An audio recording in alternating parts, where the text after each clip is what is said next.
Helenira chegou primeiro na salinha, embarco já. Tudo bem, Helenira? Oi, Mauro, bom dia. Atacada da rinite aqui, mas tá tudo bem. E você? Sâmia, tudo bem, Sâmia? Oi, bom dia, Mauro, bom dia, Helenira. Também atacado da rinite, sinusite, todas as vidas que Brasília pode dar na gente. Tô Não é? bem.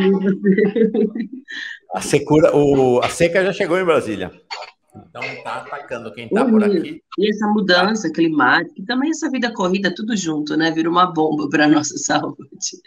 Bom, então só no andar de baixo dessa live é que não tem rinite hoje. O andar de baixo sou eu aqui, o andar de cima as duas.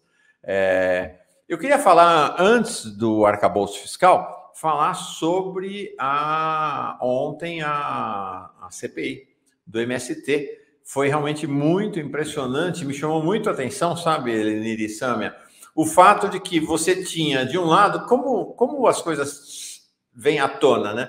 Um bando de homens brancos, ricos, ou latifundiários, ou ligados aos interesses dos latifundiários, sendo confrontados por mulheres, né? Por mulheres de esquerda. Então, falei da Gleisi, falei da Camila Jara, e, sobretudo, quem teve ontem, de fato, foram os grandes destaques, foram a Thalíria Petroni e você, Sâmia, né? Já impuseram a primeira grande derrota à cúpula agrofascista da CPI, que queria mudar o nome da CPI, né? O Ricardo Salles queria fazer uma mudança absurda no nome da CPI e vocês conseguiram impedir que isso acontecesse. Queria que você contasse essa história.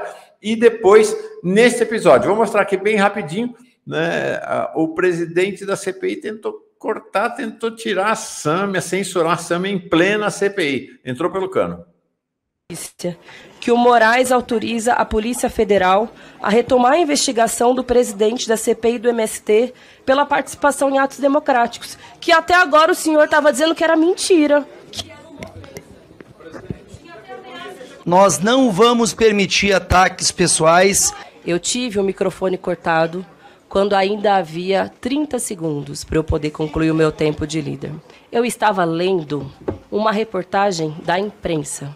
Não havia nenhuma ofensa à Vossa Excelência, havia um fato, que a Polícia Federal seguisse com as investigações sobre Vossa Excelência por ter participado das convocações dos atos golpistas. Deputada, não concluí o meu tempo como presidente. Eu indefiro a sua fala, deputada. Presidente, está corretíssimo, presidente. Deputado Messias Donato, com a palavra. O senhor não pode Senhor presidente, interromper a minha fala. parabenizar. Ainda faltavam 2 minutos para eu concluir a minha fala. Deputada Sâmia, a senhora tem 2 minutos. Muito obrigada. Se Vossa Excelência não tivesse interrompido o meu direito regimental de utilizar o tempo de líder do meu partido, nada disso teria acontecido. Mas o autoritarismo e a gana de calar as nossas vozes é tão grande que o senhor cria uma situação absolutamente constrangedora para o senhor e depois foi obrigado, evidentemente, a cumprir aquilo que diz o nosso regimento. Por que lhe incomoda tanto uma manchete de jornal? O senhor ficou prestando seu depoimento para mim de que não foi do 8 de janeiro, de que não convocou. Para mim, o senhor não tem que prestar depoimento nenhum. É para a Polícia Federal. O senhor vai responder para a Justiça pelos crimes que tentou cometer contra o país. Fala, Sâmia, o que foi isso ontem, hein? Então, primeiro acho que contextualizar o que é essa CPI do MST, assim, eles criaram ela bem no momento em que a CPMI do golpe estava se viabilizando e claramente estava se conformando uma maioria ligada ao governo, né, justamente pela composição do Senado, eles quiseram fazer daquilo um palco do bolsonarismo para distorcer as narrativas sobre a tentativa de golpe do 8 de janeiro, não conseguiram. Mas ali também há interesses diretos do agronegócio que querem arrancar ainda mais compromissos do governo Lula com a agenda deles para o país, né? Eu estava ouvindo vocês falando um pouco sobre esse tema, por exemplo, da possível exploração, né, de petróleo na região da Foz Amazônica. Tem muito peso na agenda política, no Congresso, no PIB nacional, né, os latifundiários. E teve um setor significativo, a ampla maioria dos agro apoiaram o Bolsonaro, né? Então ele tem um agrobolsonarismo, quero dizer assim. São aqueles que querem seguir disputando uma narrativa contra a esquerda, porque precisam disso a todo momento, né, para dar uma razão de existir, né, de alguns mais bolsonaristas, mas ele não tem uma composição da FPA, que é a bancada ruralista tradicional do Congresso. Ali é uma turma muito ligada, são delegados, ligados a jagunços e a interesses meus, né, dos conflitos agrários no Brasil. Bom, dito isso, tem uma pessoa que tem um interesse particular, que é o Ricardo Salles, que conseguiu se tornar relator dessa CPI. Porque ele tem tudo isso junto, né, ele é um bolsonarista, foi um dos mais votados do país, foi ministro do meio ambiente, diretamente envolvido e investigado em uma série de escândalos de exportação ilegal de madeira, por exemplo, mas ele também quer ser candidato a prefeito de São Paulo, quer ser prefeito de São Paulo, e está querendo ampliar o tema para chegar no MTST. Só que para isso ele precisa fazer uma distorção muito grande na legislação, no regimento. E ontem ele tentou fazer isso, né? Foi a nossa primeira questão de ordem, que depois também foi endossada pela Gleisi, do PT. Ele mudou, agora não vou me lembrar exatamente os termos, mas ele falava que seria uma CPI sobre invasão de propriedade pública e propriedade privada, inclusive urbana. Porque ele quer levar o Boulos, ele quer adiantar, né, o debate eleitoral. E depois, esse Coronel Zucco, que é uma tese que eu venho sustentando desde a semana passada, que foi quando abriu os trabalhos da CPI, que ele e 90% da composição da CPI, né, dos que são bolsonaristas, tem relação com os atos golpistas do 8 de janeiro, porque o agro botou muito dinheiro, né, segue botando dinheiro no bolsonarismo. Ali tem gente que tem relação com o trabalho escravo, com grilagem, né, a maioria, essa é a lógica do latifúndio no Brasil, mas com desmatamento de áreas de preservação ambiental, com invasão de terras indígenas. Então, a gente está usando a CPI também como, já que eles querem um palco para aglutinar, falar mal da esquerda, do MST, do PT, seja lá do que é, a gente vai usar não só como uma defesa da reforma agrária, né, ou seja, a nossa tática de defesa, mas também fazendo ataques, que são justos. Quer falar de invasão de terra, vamos falar assim, verdadeiras invasões de terra, sabe, que tem no país. Daqueles que já têm terras que são homologadas, ou seja, que a justiça já considerou como terras de demarcação, mas que eles ainda insistem em ter uma sobreposição das terras deles sobre as áreas indígenas.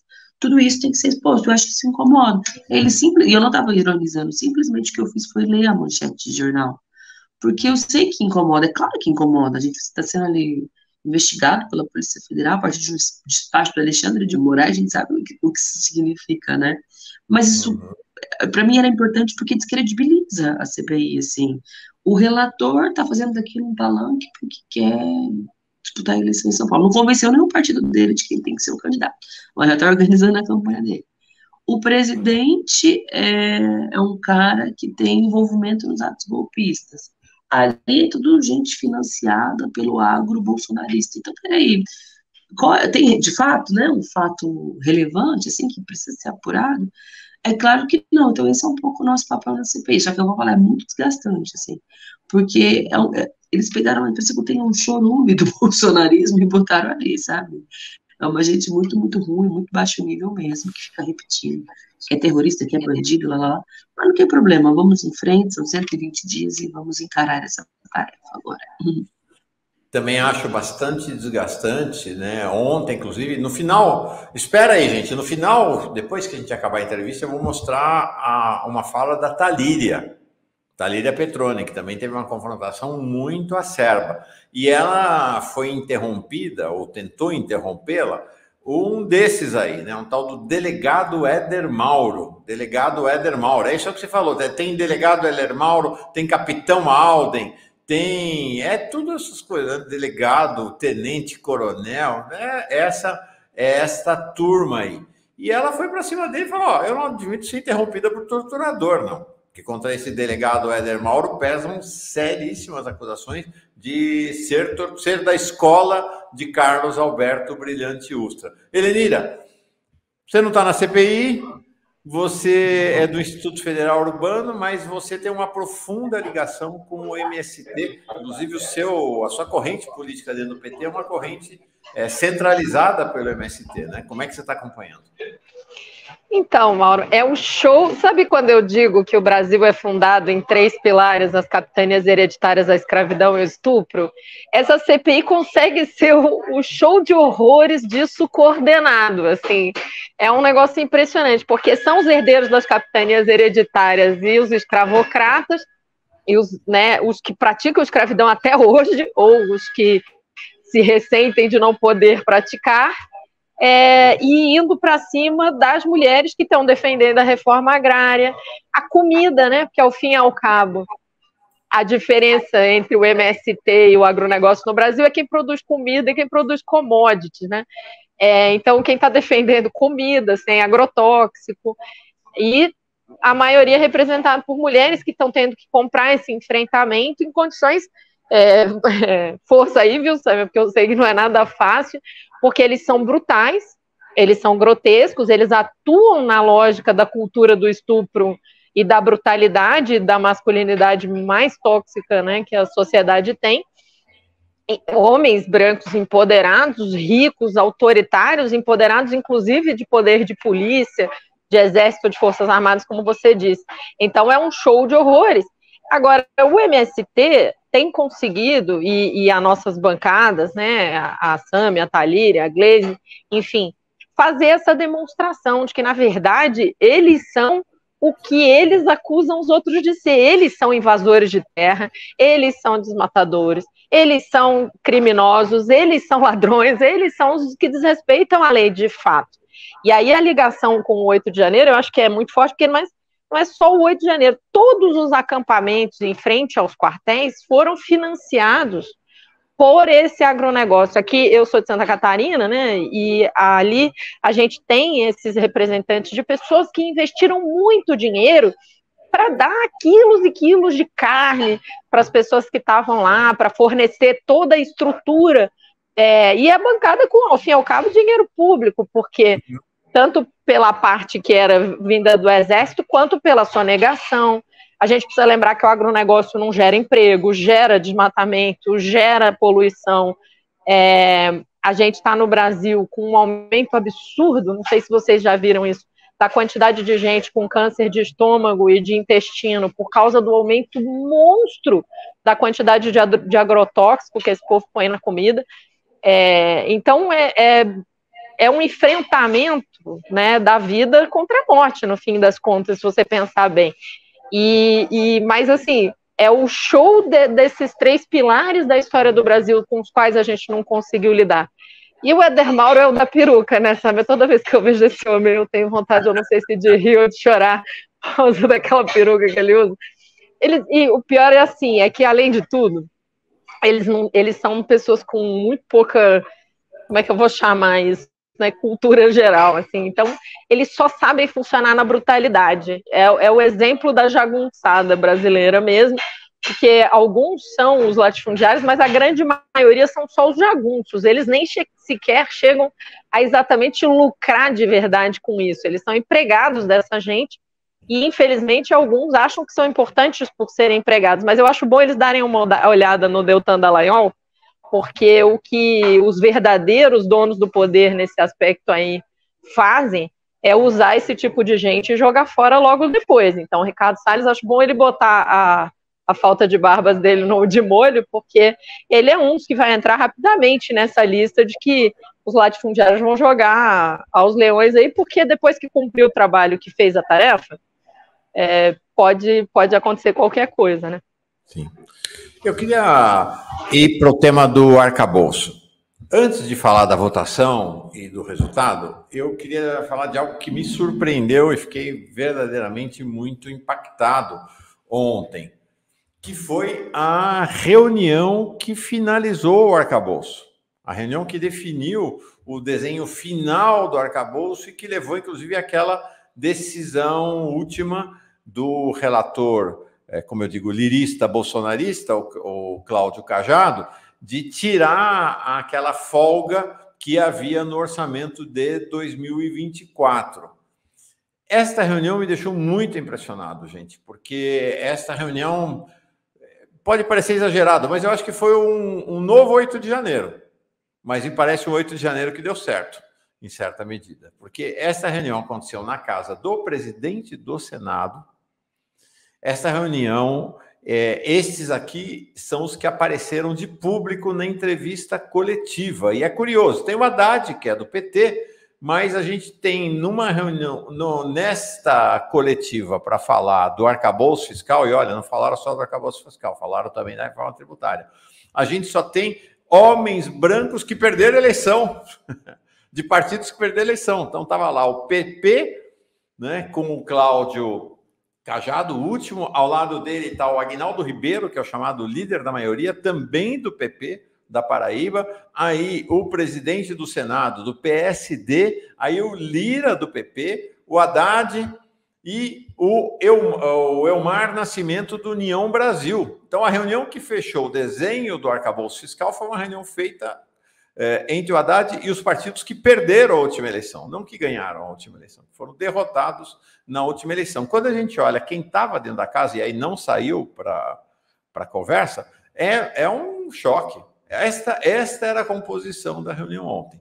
Então, a gente tinha o presidente do Banco Central. Gente, acho que valia a pena até investigar se é legal a presença dele numa reunião dessa para falar de um tema que não tem nada a ver com o Banco Central. Estava lá o presidente do Banco Central, um dos organizadores da reunião foi ninguém menos que o Fábio Faria. Fábio Faria, ministro das Comunicações, braço direito do Bolsonaro, hoje é o cara das relações institucionais do Banco Pactual. O dono do Banco Pactual, ao lado dele, o André Esteves, o presidente da Fiesp, o Isaac Sidney, abaixo, o Lucas Calas, que é o dono da mineradora Cedro, já foi preso por fraude pela Polícia Federal, agora se diverte levando no seu jatinho o chefe do Ministério Público de Minas Gerais, o outro bolsonarista, o Flávio Rocha, da Riachuelo, que quase foi candidato a vice do Bolsonaro, Benjamin Steinbrück, aí um Rodrigo Maia. O único lá mais razoável, Josué Gomes. Esse que está aí, pouco conhecido, Ricardo Faria, é dono da maior granja, é o maior proprietário de terras do Brasil hoje. Ricardo Farias, das Granjas Faria. Aí tem o Cláudio Sanches, da AMS, Grupo Farmacêutico, o NC, e aí quem emplacou dois na reunião? O Banco Pactual e a CNN.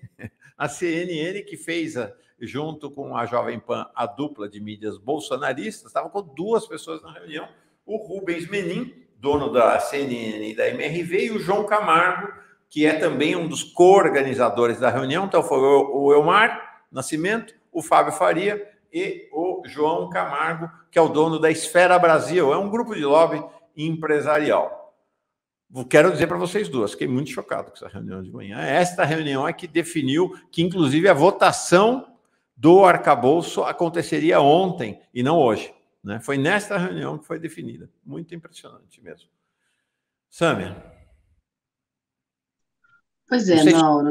Dessa reunião e quem estava na reunião. Não sei se vocês já sabiam disso, mas enfim. Não, eu não tinha visto essa foto. Eu tinha tido informes, né, de que teria acontecido algo semelhante.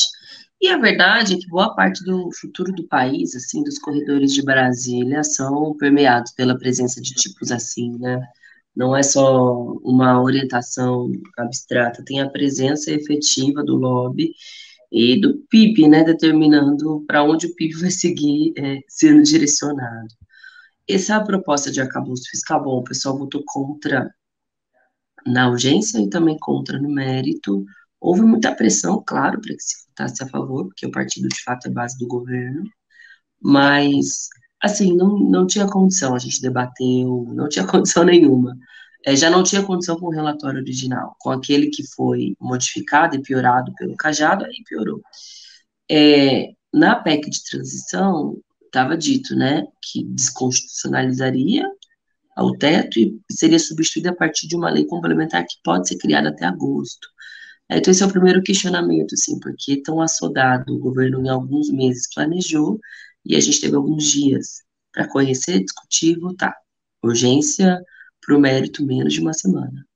E porque, claro, ainda que não seja mais o teto de gastos, mas segue obedecendo uma lógica de criar dois tetos, né, duas travas de possibilidade de investimento, que é o dos 70% da arrecadação e a banda entre 0,6 e 2,5.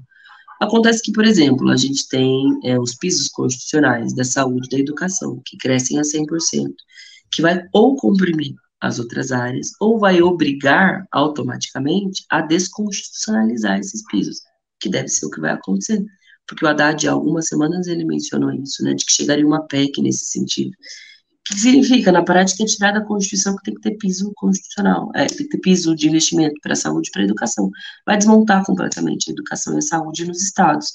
Ah, mas de algum jeito ela vai precisar funcionando. Sim, aí vem as PPPs, vem as terceirizações na lógica de contratação, vem a privatização, né, do serviço público.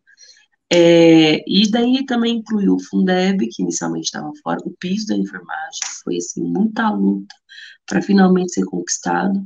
E essas travas, né, de punição ao funcionalismo, se a cada 2 anos não cumprir com as regras, e a trava de sanção para o próprio presidente da República, assim, que é algo bem grave, porque eles já tem uma faca, né, no pescoço, desculpa o termo violento, mas tem uma faca no pescoço, né, do Lula, ali, uma pressão sistemática, permanente. Com essa trava, significa que, bem, estão prontos para dar o bote, né, em primeiro momento que o governo precisar garantir um investimento maior, porque identifica que uma área é um pouco mais necessitada. E vai inviabilizar o cumprimento do programa eleitoral que foi vitorioso nas urnas, assim, que é um debate que a gente faz ali, né, nas reuniões da base do governo. A gente apresentou um programa, digo a gente, porque, né, foi uma frente ampla, todos nós apoiamos e fizemos campanha, mas que o mínimo de investimento nas áreas sociais era apresentado. E com essa arcabouço vai ser inviabilizado. Então, assim, foi um dia triste, porque teve um amplo apoio do Centrão. Quem saiu vitorioso, na verdade, foi o Arthur Lira, né? Essas maldades a mais que o relator incluiu foram todas encomendadas pelo Lira. Algumas pode ser que saiam no Senado. Por exemplo, Fundeb, eu acredito que saia lá. Mas ainda assim, né, isso não significa que também a lógica, né, da austeridade, da manutenção do superávit, segue dominando o nosso país, sendo que seria uma oportunidade para rever tudo isso. Então, esse foi o nosso voto e vamos ver, né, os próximos capítulos. Hoje vai ter um ato no Congresso, lá na frente da Câmara, daqui a pouco, acredito, inclusive, para apontar, né, os prejuízos que vai trazer para os servidores, para tentar, ao longo da tramitação, amenizar esses pontos, né. Sim. Você vai estar nesse ato hoje? Você está vindo para Brasília por conta dessa manifestação, Helenina? Na verdade, não. Eu vim para Brasília porque a gente vai ter um debate metodológico que a gente fez a mesa permanente de negociação de maneira emergencial para dar o reajuste com o que tinha no orçamento passado, e agora a gente vai abrir o debate metodológico de funcionamento dela, vai ter uma reunião 2h30. Sim, eu vou passar no ato, mas ao mesmo tempo eu vou ter que não vou poder ficar muito tempo, porque eu tenho que ir para uma reunião que é com os demais sindicatos para preparar o que a gente vai fazer de intervenção à tarde. Como eu só podia vir hoje e vou embora hoje para casa, não tinha outro horário, né? Mas sobre o arcabouço, né? Além de tudo isso que a Sâmia falou, eu queria, Mauro, eu acho que vou chamar de correção, que assim, eles não perderam a eleição, eles ganharam. Eles ganharam a eleição no Congresso. E ganharam muito bem, ganharam longe, ganharam dando uma saraivada na gente. E essa que é a questão, né? Essa que é a questão. A esquerda brasileira sempre foi muito ruim em ganhar a eleição parlamentar. A gente nunca conseguiu ter maioria em nenhum momento da história. E agora a gente tem um Congresso absolutamente comprometido com a bancada da bala, do boi, do agronegócio, do estupro, da exploração da fé e de tudo que tem de mais atrasado no nosso país. Então, aqueles caras que você mostrou são os caras que ganharam a eleição no Congresso. Nós somos, tirando o Haddad, que é a pessoa que ganhou no Executivo, mas perdeu no Congresso. E a gente perdeu feio. E tudo que aconteceu ontem é o símbolo absoluto disso, né? Eu tenho um monte de críticas, todo mundo sabe que eu sou filiada ao PT, eu tenho um monte de críticas à forma como o próprio Haddad já colocou, né, o Ministério da Fazenda, o nível do debate num ponto mais abaixo, mas as facadas mesmos vieram pela bancada majoritária lirista, bolsonarista do Congresso, né, tanto do ponto de vista do que você mesmo, Mauro, chamou a atenção várias vezes, que é a história de recolocar no projeto de lei a austeridade como um princípio da República, na introdução, né, que nada disso tinha, quanto quando você coloca as travas, quando você coloca esse crescimento na prática o limite não é 70%. Quando você põe para dentro despesas que vão crescer a 100% dentro, você está dizendo que o total não vai poder crescer 70%, né? Alguém vai ter que crescer menos para, na média, crescer 70% e alguém está crescendo 100%. Então, quando você põe o Fundeb, quando você põe o mínimo constitucional da educação, você cria o quê? Você cria uma desavença entre as próprias políticas, que é quem vai defender as políticas de enfrentamento à crise ambiental, quem vai defender as políticas de habitação, assistência social, cultura, vai ter que brigar com a verba que está garantida para educação, saúde, Fundeb e piso da enfermagem. Então, quando a gente fez o debate, e assim, teve muita polêmica, semana passada eu passei 2 dias dentro do Congresso, conversando com as bancadas, e a gente tentando, enfim, minimizar o estrago. E na prática, vamos ser sinceros, não tivemos força política para fazer isso. Quando você mostrou o PIB ali, eu me lembrei da cena que de vez em quando eu cito do Democracia em Vertigem, que o cara da Andrade Gutierrez encontra um político, e aí, isso, eu não me lembro exatamente como é que isso aparece no filme, mas e aí o político fala, você por aqui, e o cara da Andrade Gutierrez fala, não, eu tô sempre aqui, vocês é que vêm e vão. Esses caras que você mostrou nunca saem de dentro do Congresso, não necessariamente fisicamente, mas a presença dele, porque poder não é governo, né, e governo não é poder. O poder, numa sociedade capitalista, está na mão de quem tem o capital.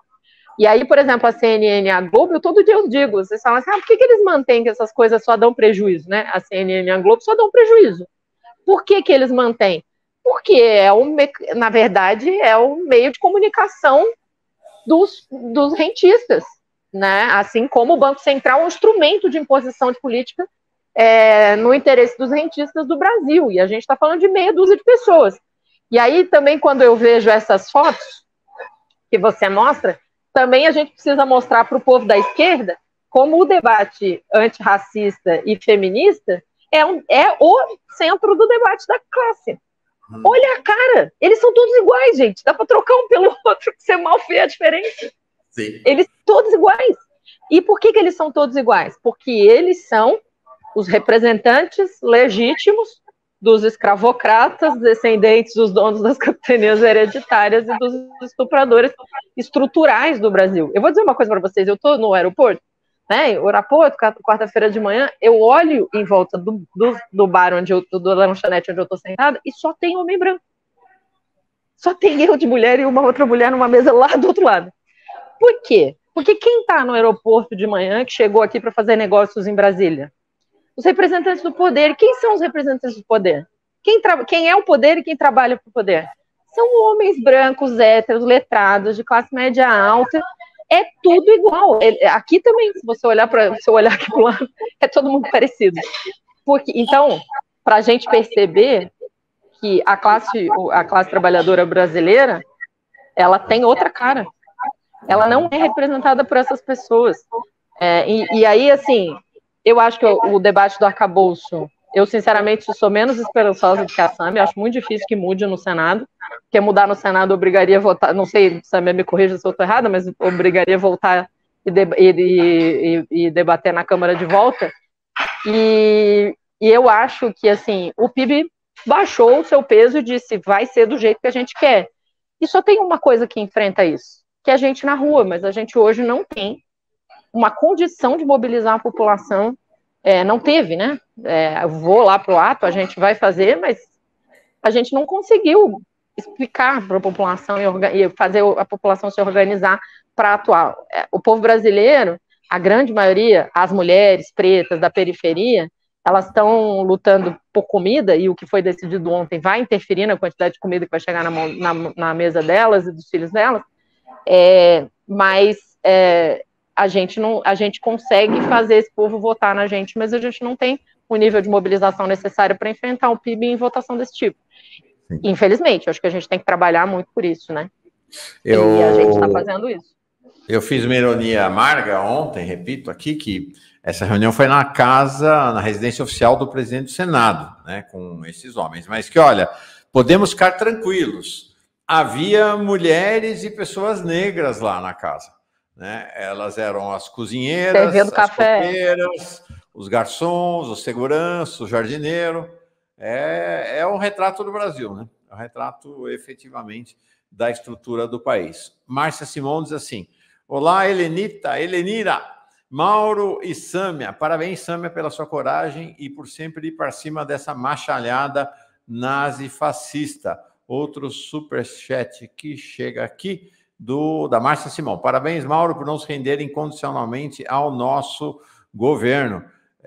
Não dá. Ontem vi uma cena, eu gosto demais do Padilha, né? Mas uma cena, para mim, até constrangedora. Uma entrevista do Padilha na porta, do lado de fora do Alvorada, o Zé Guimarães falando em espetacular vitória ontem à noite, e o Padilha dizendo que só tem vitórias, que tudo é uma grande vitória, que o arcabouço é uma grande vitória, que o relatório, a MP da Constituição do governo, né, chamada MP das Esplanadas, né, o governo Lula está sendo, né, esfarinhado em determinados aspectos no relatório da MP, que pelo jeito que vai ser aprovado. O Ministério do Meio Ambiente sendo desmilinguido, o Ministério dos Povos Indígenas não vai poder cuidar de demarcação, o Ministério do Desenvolvimento Agrário não vai poder cuidar dos quilombolas, assim, coisas graves. E o Padilha dizendo, olha, está sendo ótimo, a gente está achando que é uma boa negociação, que está com equilíbrio. Então, acho que tem um jogo de cena do discurso oficial, de que está tudo bem, de que está tudo indo ótimo, e que a gente que acompanha aqui Brasília, que acompanha os bastidores, vê que é um filme de horror em determinados momentos, o que está se passando diante de nós. Sâmia, breaking news. O deputado Rogério Correia acaba de me informar aqui que talvez não tenha amanhã a primeira encontro da CPI do 8 de janeiro. Talvez não aconteça porque está um impasse em relação a quem será o presidente. O MDB do Senado quer a presidência, apesar de que o Renan não vai. Então, talvez o Arthur Maia, que é outro bolsonarista lirista, seja o relator da CPI do 8 de janeiro. Isso vai ser um desastre de largas proporções. Sâmia, para encerrar, eu sei que vocês estão com uma agenda barra pesada hoje.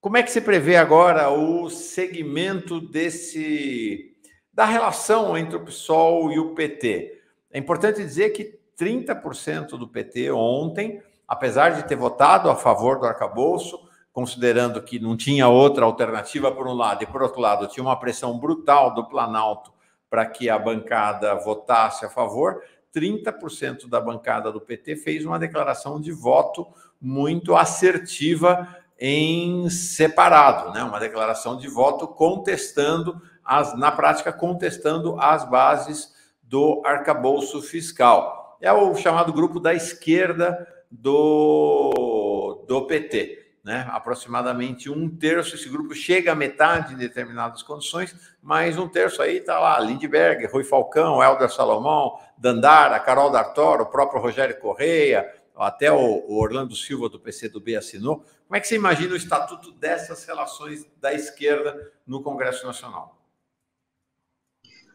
Mauro, eu vi a nota, achei ela muito positiva, já era um pouco esperado, porque ao longo dessas semanas, na discussão do arcabouço, havia muita insatisfação pública, mas também entendo que, enfim, se os deputados do PSOL tiveram pressão até a reta final para votarem a favor, imagine sendo, né, diretamente do PT, é natural e importante esse instrumento de declaração de voto, de crítica. Eu acho que existe um número muito diminuto de deputados que vão até as últimas consequências no enfrentamento à agenda do mercado no Congresso Nacional. Claro, do campo progressista, que é um termo muito abstrato, mas que se costuma usar, ou de esquerda, somos muitos, né, mas assim, que fazem o debate da crítica mais profunda, né, ao modo como o governo muitas vezes se submete à agenda do mercado, são poucos, são esses, os do pessoal, um ou outro mais soltos, talvez, que ainda não se posicionaram nesse momento. Então, esse é um pouco o estado da arte, assim, não é simples, um governo de frente ampla, que precisou ainda mais ceder nessa composição com o Congresso. Acho que a relação com o pessoal segue da forma como é, assim, é uma relação bastante respeitosa, claro, não acho também que seja... Tem muitos interesses ali, mas também não é uma grande coincidência que sejam os ministérios da Marina e o da Sônia Guajajara que estejam sendo destroçados pelas alterações na medida provisória, né, no Congresso. Tem a ver com a secundarização da agenda ambiental, do quanto isso entra em linha de fogo com o agro, com o próprio mercado financeiro, que estão muito relacionados, né, muitos deles também vivem de especulação, mas também tem a ver com uma base de apoio retalhada, de algum modo, né, o que acontece é da política, mas é muito importante a presença de Marina, de Sônia, ainda que eu particularmente não tenha a mesma, né, concepção de agenda ambiental que a Marina, eu acho que nesse momento ela está cumprindo com um papel fundamental, porque existe uma visão, o mundo tem olhos sobre o Brasil, sobre o que significa o papel da Amazônia, ela é indispensável para o enfrentamento à crise climática, enfim, precisa ter uma relação de responsabilidade com ela. Então, acho que daqui para frente vão se esgarçar essas contradições dessa frente ampla, né? Se estabeleceu. Mas a gente segue com tranquilidade, porque acho que tem um papel a cumprir, né? O pessoal, esses parlamentares da chamada esquerda do PT, precisam cumprir com esse papel de... de que não é uma grande coxa de retalhos rendida ao rentismo, a atuação na política brasileira, sabe? Helenira, você é do PT. Como é que você avalia um pouco esse grau de relacionamento e tensionamento entre essas forças, né, a esquerda do PT e aquelas forças hoje que estão, vamos dizer, na linha de frente da governabilidade do PT, né, como os líderes do governo, na Câmara e Senado e outros? Como é que você avalia o status dessa relação no interior do PT? Não tem tranquilidade, né? O Lula, todo dia, ele diz que tem que receber pressão. Mas toda vez que ele e o governo recebem a pressão, isso não é recebido exatamente assim, de braços abertos, como aparece no discurso dele, porque você cria tensionamento, né? Não tem como você administrar um país como o Brasil, com o papel nacional fundamental que o executivo tem para o país, e inclusive internacionalmente, sem um monte de contradições. A gente vê que, se você olhar, todos os governos de esquerda e centro-esquerda na América Latina estão atuando sob tensão o tempo inteiro. Né? Nenhum deles tem uma tranquilidade para governar, e aqui não é diferente. Eu acho que é natural que a gente vá seguir, o PT é um partido grande, um partido de massa, que tem uma bancada muito grande, né, e que vai ter que lidar com essas contradições em todos os níveis. E eu acho que é isso mesmo, é preciso que a bancada da esquerda, e eu sempre fiz parte da esquerda do partido, siga o tensionamento. Não dá para simplesmente normalizar o ceder. Agora, também a gente sabe que, ao mesmo tempo, em algum lugar, você tem que lidar com essa governabilidade. E aí eu queria lembrar que o próprio Valério Arcari, por exemplo, que é do PSOL e que tem toda uma posição de construção, ele reconhece que a mobilização social que vai fazer a disputa política, que a gente faz a disputa política num negócio chamado correlação de forças, não depende exclusivamente do governo, né?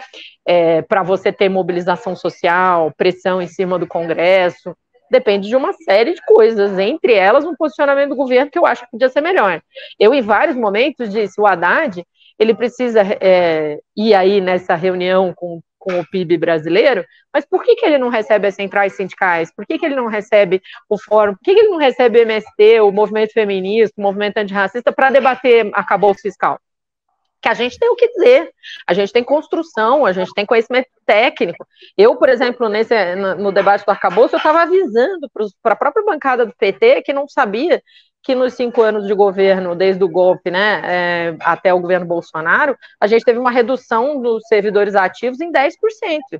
Se você travar no hoje, você não está dizendo que você você está travando no número de servidores que é 10% menor do que há 5 anos atrás, com uma população que cresceu em demanda e que cresceu em número, ainda que o genocídio aí da Covid do Bolsonaro tenha reduzido a taxa de crescimento vegetativo da população brasileira, mas a gente está falando de números brutais. Eu estou falando de 60 mil servidores a menos.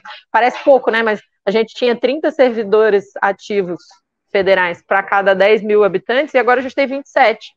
Mas é 10% a menos, é 60 mil pessoas a menos trabalhando para o povo. E quando você...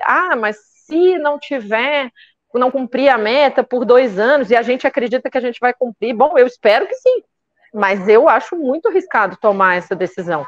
Então, a nossa obrigação é tensionar, tanto no movimento social, quanto a bancada mais à esquerda, que tem diálogo com esse movimento social. Agora, o governo, ele pode, inclusive para facilitar a própria vida dele, receber mais a gente e tornar isso público e deixar claro que está recebendo pressão do outro lado, porque senão fica parecendo que só tem um lado jogando, né? Que só tem um lado que faz pressão sobre o governo, e não é assim. Esse negócio, por exemplo, do Ministério Indígena, do Ministério das Questões Ambientais da Marina, isso precisa o governo demonstrar, por exemplo, a pressão internacional para que esses ministérios sejam fortalecidos sobre esses parlamentares, né? Sobre o próprio agronegócio. Tem que dizer, olha, agronegócio, deixa eu contar para vocês, que a própria Europa vai adorar poder botar sanções para comprar determinados produtos que vocês produzem aqui, se vocês não permitirem que a gente cumpra minimamente os acordos internacionais de preservação ambiental. Então, mas a vida é um jogo muito complicado, né? Não é uma simples questão de escolha, eu quero ou eu não quero ceder ao mercado. O mercado tem poder, é o poder, né? E a gente também tem poder, mas o nosso poder depende de organizar milhões de pessoas, e o dele depende de reunir 20 homens brancos numa sala. Então, é claro que para eles é muito mais fácil do que para nós, o que não significa que a gente não faça e que muitas vezes a gente não tenha ganho e derrotado eles, né? Como derrotamos na eleição presidencial. Mas, insisto, nós derrotamos eles na eleição presidencial, mas não derrotamos nas outras instâncias, nem nos governos do Estado, nem nos parlamentos, e nem no poder, por exemplo, da mídia corporativa. Então, a gente segue lutando. Alguém aqui comentou que a Helenira está com um aspecto cansado. Eu digo o mesmo para a Sâmia, mas eu digo a batida está pesada para todo mundo, né? Hoje eu acordei antes das 4 da manhã, né? 4h30 eu estava dentro do aeroporto. Então, e ontem eu trabalhei, eu estava no debate aquele do ensino médio até 10 da noite. E o da Sâmia certamente é muito pior do que o meu, então o jeito é ficar cansado. Você já não tem mais bebê, né? Eu também tenho um filho de 3 anos ainda, né? O meu bebê. Então, ainda que ele esteja dormindo melhor agora, mas hoje ele resolveu acordar um pouquinho antes da hora. Aí isso também vai... 2 anos, né? De dormindo mal vai pesando também. Os meus bebês têm 21 e 19, então já não me dão esse trabalho há muito tempo. Então, pronto. Que maravilha. Os meus de 38, 32 e 31 também tô tranquilo. Tô tranquilo. Olha, obrigado. Muito fundamental o papel das duas lutadoras, cada uma na sua arena de luta, né? Helenira na arena sindical e de educação, na Sâmia no Congresso Nacional. Vocês são 2 referências para a esquerda brasileira. Obrigado. Boa quarta-feira. Helenira, boas reuniões, boa manifestação. Sâmia, tem mais votação do arcabouço hoje. Vai longe, de novo. Valeu. Tem os destaques, tem mais uma sessão da CPI, tem tudo, as coisas acontecendo ao mesmo tempo, mas a gente se vira de algum jeito. Obrigada, Maura, Helenira, um abraço.